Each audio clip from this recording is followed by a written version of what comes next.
India on Wednesday indirectly slammed Pakistan, saying that a South Asian state trampling upon the rights of its own minorities will have to vacate illegally occupied areas sooner or later.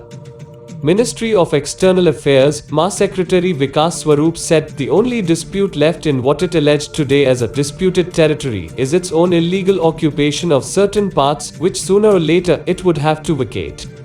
Quote, addressing the 20th Commonwealth Foreign Affairs Ministers' meeting, Swarup said, Mr. Chair, it was unfortunate that today's Commonwealth meeting was misused by one of our South Asian member states to pursue its own bigoted, ill-conceived, narrow and unilateral agenda on a multilateral platform. Quote, the MA Secretary said, this is also the same country that has the dubious distinction of becoming synonymous with the phrase epicenter of terrorism and hosting the largest number of terrorists prescribed by the United Nations. The only dispute left in what it alleged today as a disputed territory is its own illegal occupation of certain parts, which sooner or later it would have to vacate.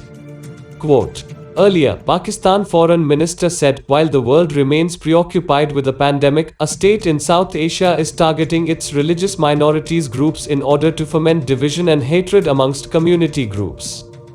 It has transgressed rights and freedoms of millions and fanned hyper-nationalism to engineer illegal demographic change in a disputed territory and sowed racial tensions. We ignore its transgressions only at our own peril. Quote, India has already demonstrated that it can be a reliable partner for the world.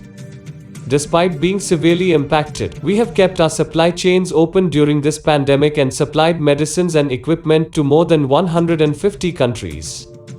This has only added to India's reputation as the pharmacy to the world.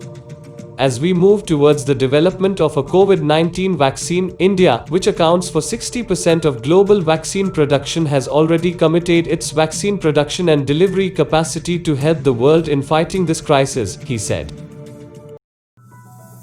Subscribe to Daily Defense News and get updated to all defense news.